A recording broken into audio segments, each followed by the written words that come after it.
The news just coming in, and it is an 8N7 impact. Baragwanth Forensic Pathology Division has finally released the bodies of the deceased that were being held up due to staff strikes. Bodies have been released after 8N7 highlighted the plight of the families who were forced to wait for the bodies of their kin. This as the forensic officers had down tools due to labor-related issues. The bodies were held for days without being attended to. The families were forced to do the rounds at the facility but returned away with no assistance. Joining us now to give us the latest details is 8N7 reporter Lemogang Foke, who joins us live from Baragwanth Hospital. Good afternoon to you, Lemogang. Just give us the latest details, news coming through now that those bodies have been released. Yes, indeed, Abigail, the bodies have been released as of this morning. We know that the department contacted some of these families yesterday already and telling them to be ready to collect their bodies of the loved ones and to take them home after some of them have been here for over 2 weeks. And we've seen quite a number of them coming in here this morning, coming in here and going out as they carry out their family members. Lemogang, have you gotten a chance to engage with any of the family members with regards to this entire ordeal and what it's put their families through?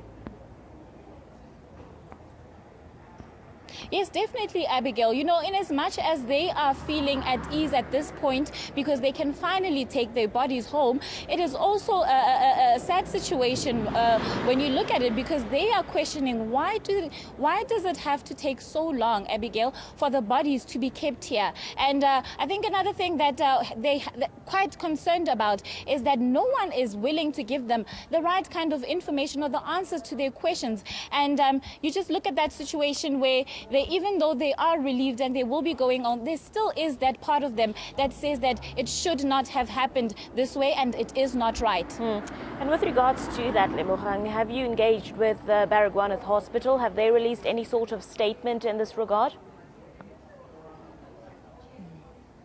The hospital itself has not said anything. Right now, we are standing right outside the facility as we are not allowed to go inside. But we did speak to the department yesterday. And for that, Abigail, that is why we see the release of the bodies today. It is because we had pushed through it, Abigail. And we spoke to the department spokesperson. And they were basically highlighting some of the issues that they have here in the facility and saying that it is not just this facility that is currently experiencing this kind of problem, and they're looking towards working to eradicate the problem, and hence the bodies have been released today. Just lastly, Lemogang, just talk us through what the actual bone of contention or issue was here with regards to the bodies not being released. Was it with regards to the strike that was happening? What are those details? So, Abigail, just to bring you up to speed with the actual issues here, we know that the forensic officers were striking as they believe that their wages should be increased, and due to that, they decided to down their tools. And when we spoke to the department told us that, in fact, it could be a possibility that these people are down paid. However, it is because they're not qualified and that they did not go for any training in order to do these services that they do here at the facility. So we're just looking at those elements right now, Abigail, and hopefully the department will be doing something just to deal with that specific issue to avoid these kind of things happening in the future. Well, thank you very much, Lemogang, for the update. We'll check in with you a little bit later for further details there. 8N7 reporter Lemogang Foke coming to us live from outside the Baragwanth Hospital, where those bodies have now finally been released to their families after there was a hold-up with regards to ongoing protest action and strikes. But earlier, 8N7's Lemogang filed this report highlighting the plight of the victims' relatives. Let's take a look. Ntati Molahlwe is inconsolable. The trauma of losing her 5-year-old granddaughter had not even subsided when she was faced with another Herculean challenge to get her granddaughter's body from the hospital. It's painful. Why must they keep the child in that condition? Why don't they give her to us so we can leave? The nurses would have given her to us, but that was not allowed. We were told that the body had to come here, knowing that here people don't work. Why did they say we must come here? Ditto for the 64-year-old widower Truman Kumalo, who lost his son a week ago. The body has since been held at the hospital mortuary. My family and I are depressed. I have a lot of stress. I cannot sleep. All the days that I have been here, I haven't slept. Truman can barely afford to bury his only son. Some did come forward and offered assistance, but the delay from the hospital side is costing him even more.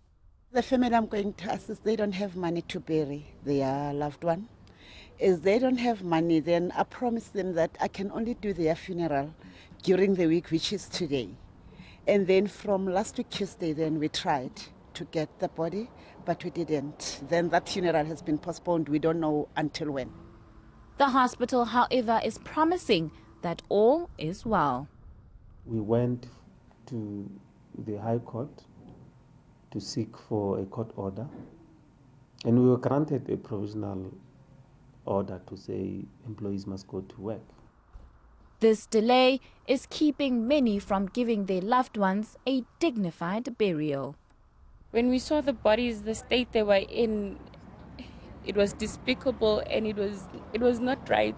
We have funeral arrangements that are ready for Saturday, and we don't think it's going to happen. And we can't let him stay here for more than 2 weeks like the other families have experienced. Even though the department has measures in place to deal with this, families have ran out of time, money, and patience. Only time will tell whether this situation can be contained. Lemogang for 4 ANN7 in Johannesburg.